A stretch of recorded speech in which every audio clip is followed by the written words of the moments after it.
बांस की गन्ने का रस निकालने वाली मशीन। कासना गांव में गन्ने की खूब पैदावार हुआ करती थी। वहाँ के गन्ने बहुत रसीले और मीठे थे। वहाँ के लोग गन्ने की फसल होने पर उसका रस निकालकर उससे गुड़ और शक्कर बनाया करते थे। उनकी एक ही समस्या थी, वो थी गन्ने का रस निकालने वाली मशीन, जो कि गांव में सिर्फ मेहुल चौधरी के पास थी। और फसल कटने के समय लोग मेहुल चौधरी के पास जाकर उसकी मशीन में गन्ने का रस निकाला करते थे, जिसके बदले वो लोगों से पैसे लिया करता था। और उसने लोगों से गन्ने का रस निकालने के ज्यादा पैसे वसूलने शुरू कर दिए। एक साल फसल कटने के बाद सभी गांव वाले मिलकर मेहुल चौधरी के पास गए। सभी लोगों को इकट्ठा देख मेहुल चौधरी ने उनसे पूछा, अरे क्या बात है, सब लोग क्यों आए हो यहाँ पे? गन्ने लेकर नहीं आए? रस नहीं निकलवाना है क्या? अरे चौधरी साहब, हम पे कुछ तरस खाइए और गन्ने का रस निकालने के पैसे कुछ कम कर दीजिए। हम गरीबों का कुछ ख्याल कीजिए।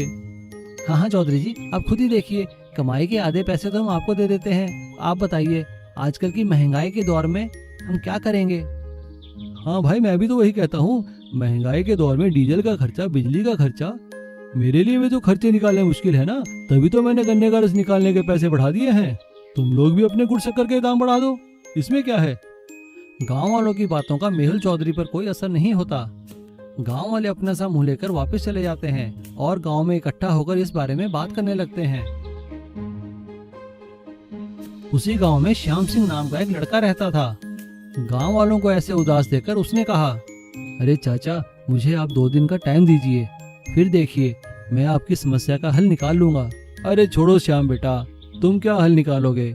चाचा, मुझे 2 दिन का टाइम तो दीजिए, फिर देखिए आप। ठीक है बेटा, हम तुम्हें 2 दिन का समय देते हैं, वरना हमें फिर मेहुल चौधरी के पास जाना ही पड़ेगा, मजबूरी है। श्याम सिंह अगले ही दिन जंगल जाकर बहुत सारे बांस काट कर लाता है और वो उन्हीं बांसों से अपने खेत में गन्ने का रस निकालने की मशीन तैयार कर देता है। मशीन तैयार करने के बाद वो गांव में वापस आता है और सभी गांव वालों को अपने खेत में चलने को कहता है। सभी गांव वाले श्याम सिंह के खेत में जाते हैं। सरपंच जी, ये देखिए गन्ने का रस निकालने की मशीन। गांव के सरपंच और बाकी लोग उस मशीन को देखकर हैरान हो जाते हैं, लेकिन सरपंच हंसते हुए कहता है, अरे बेटा, मशीन तो ठीक है, लेकिन गन्ने का रस निकालेंगे कैसे? ये चलेगी कैसे? सरपंच की बात सुनकर श्याम सिंह मुस्कुराने लगता है और अपने बैलों को एक बांस के डंडे से मशीन के साथ बांध देता है और उन्हें गोल गोल घुमाने लगता है। बैलों के घूमते ही मशीन चलने लगती है। श्याम सिंह उसमें गन्ने डालता है और उस मशीन से ताजा ताजा गन्ने का रस निकलना शुरू होता है। यह देखकर गांव वाले बहुत खुश होते हैं। अब श्याम सिंह गांव वालों की मदद से गांव में 4 वैसी ही गन्ने का रस निकालने की मशीनें लगा देता है। और इधर मेहुल चौधरी अपना सिर पकड़ कर बैठ जाता है, क्योंकि अब उसके पास कोई भी गन्ने का रस निकालने नहीं आता और उसकी मशीनें जंग खाकर गल जाती हैं। इसीलिए कहते हैं, किसी की परिस्थिति का नाजायज फायदा नहीं उठाना चाहिए। एक गांव में कमलू नाम का एक किसान अपनी पत्नी विमला और बेटे झुमरू के साथ रहता था। वो अपनी छोटी सी जमीन पर खेती करके अपने परिवार की गुजर बसर किया करता था। उसके पास बैलों की एक जोड़ी थी, जिनकी मदद से वो खेती किया करता था। उसका बेटा झुमरू स्कूल में पढ़ने जाता था। झुमरू बहुत ही होशियार था। उसे बांस के तरह तरह के खिलौने बनाना बहुत अच्छा लगता था। माँ, देखो मैंने कितने अच्छे खिलौने बनाए हैं। अरे वाह बेटा, ये तो बहुत सुंदर है। चलो जाओ, अब अंदर जाकर कुछ खाना खा लो। ठीक है माँ। कमलू और उसका परिवार बड़े खुशी खुशी अपना जीवन व्यतीत कर रहे थे, लेकिन अचानक उस गांव में पशुओं की एक बीमारी फैल गई, जिससे गांव के सभी पशु मरने लगे। इसी बीमारी में कमलू के दोनों बैलों ने भी अपनी जान गंवा दी। कमलू बहुत दुखी हुआ। हीरा मोती, तुम मुझे छोड़कर चले गए, अब मेरा तुम्हारे बिना क्या होगा? कमलू ने अपने बैलों को बड़े ही सम्मान के साथ जमीन में दफन कर दिया और दुखी मन से अपने घर आया। कमलू को दुखी देखकर उसकी पत्नी ने कहा, आप परेशान क्यों होते हैं? भगवान कोई ना कोई रास्ता जरूर निकाल देंगे। हाँ, तुम बात तो सही कह रही हो। काश मेरे पास भी एक ट्रैक्टर होता जिससे मैं खेती कर पाता। तभी वहाँ पर झुमरू दौड़ा दौड़ा आता है और अपने माता पिता से कहता है, माँ, पिताजी देखिए ना, मैंने बांस का ट्रैक्टर बनाया है। एकदम असली जैसा दिखता है ना? तो एकदम असली की तरह दिख रहा है। पिताजी, हमारे स्कूल में ज्ञान विज्ञान प्रतियोगिता होने वाली है। मैं इस ट्रैक्टर को वहीं लेकर जा रहा हूँ।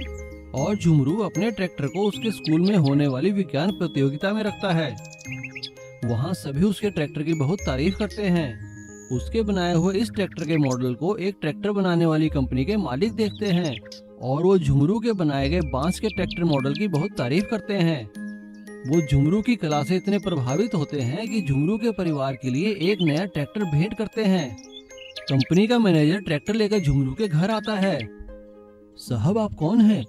और ये ट्रैक्टर? क्या झुमरू यहीं रहता है? हाँ जी साहब, वो मेरा बेटा है। बात क्या है साहब? देखो, तुम्हारे बेटे के बनाए ट्रैक्टर के मॉडल से हमारे मालिक बहुत खुश हुए हैं और उन्होंने इनाम स्वरूप ये नया ट्रैक्टर आपको भेंट दिया है। क्या सच? ये ट्रैक्टर मेरा है? हाँ हाँ, ये ट्रैक्टर आपका ही है। कहाँ है झुमरू? तभी झुमरू घर से बाहर निकलता है। उसके पिता उसे सारी बात बताते हैं। झुमरू ये सुनकर बहुत खुश हो जाता है और अपने पिता से कहता है, बाबा, देखा आपने, मेरी मेहनत कामयाब हुई। मैंने कहा था ना, मेरा ट्रैक्टर जादुई ट्रैक्टर साबित होगा। इंदौर नाम का एक गांव में भूपिंदर नाम का एक आदमी था। भूपिंदर बांस से तरह तरह के खिलौने बनाकर बेचता था। भूपिंदर का एक बेटा भी था, सुरेंद्र। सुरेंद्र उसके पापा को हर रोज खिलौने बनाते हुए देखता था। क्यों बेटा सुरेंद्र, तुम रोज यहीं पर बैठकर मुझे देख रहे हो? स्कूल नहीं जाना है क्या? अरे पापा, स्कूल में कुछ भी नहीं पढ़ा रहे हैं। अगर मैं तुम्हारे जैसा बैम्बू से खिलौना बनाने सीख लिया तो हमारे कारोबार बढ़ सकता है, सोच लो। तुम ठीक कह रहे हो बेटा, आओ तुम्हें सब कुछ सिखा देता हूँ। ऐसा भूपिंदर ने सुरेंद्र को पूरा काम सिखा देता है। फिर एक दिन सुरेंद्र ने बोला, अरे पापा, तुम कितने साल यही खिलौने बनाओगे? क्यों ना हम कुछ बड़ी अच्छी गाड़ी बनाएं, जिससे हमारा कमाई भी बढ़ जाए। मैं सोच रहा हूँ, क्यों ना हम एक बांस का ऑटो बनाकर यात्रियों को लेके जाएं। आइडिया तो बहुत अच्छा है बेटा, चलो ऐसे ही करते हैं। ठीक ऐसा सोचकर दोनों बाप बेटे मिलकर 2 दिन में एक बांस का ऑटो बना देते हैं और उसको गांव के ऑटो स्टैंड पर लेके जाते हैं। वहां पर ऑटो को खड़ा करके चिल्लाने लगे, आओ गांव वालों, आओ, नया बांस का बनाया हुआ मैजिकल ऑटो, इस पर चढ़ो और मजा लो। आओ आओ, जल्दी आओ। ऐसा बोलते ही वहां पर सभी ऑटो ड्राइवर्स हंसने लगे। बड़ा आया बांस का ऑटो वाला, क्या ये चलेगी या धक्का मारना पड़ेगा? ये सब सुनकर कोई भी यात्री उस बांस के ऑटो पे बैठने के लिए तैयार नहीं थे। ऐसा ही 1 महीना हो गया। फिर एक दिन एक स्वामी जी ऑटो स्टैंड पर आए। बेटा, मुझे कोई भी बगल के गांव में मंदिर तक छोड़ देंगे? मेरे पास पैसे नहीं हैं। स्वामी जी के पास पैसे नहीं हैं, तो क्या है आपके पास? आशीर्वाद। स्वामी जी, आप एक काम करो, आप पैदल ही निकल जाइए, कल तक पहुंच जाएंगे। उसकी बातों को सुनकर भूपिंदर ने ऐसा बोला, स्वामी जी, मेरे बैम्बू ऑटो में चढ़िए, मैं आपको वहाँ पर छोड़ देता हूँ। वैसे भी कोई भी यात्री इस पर अभी तक नहीं चढ़े। क्या अभी तक एक भी यात्री नहीं चढ़े? तुम घबराओ मत बेटा, जल्दी ही तुम्हारे ऑटो का महत्व पूरा गांव जान लेगी। जब स्वामी जी को भूपिंदर ने छोड़ दिया तो स्वामी जी आशीर्वाद देके चले गए।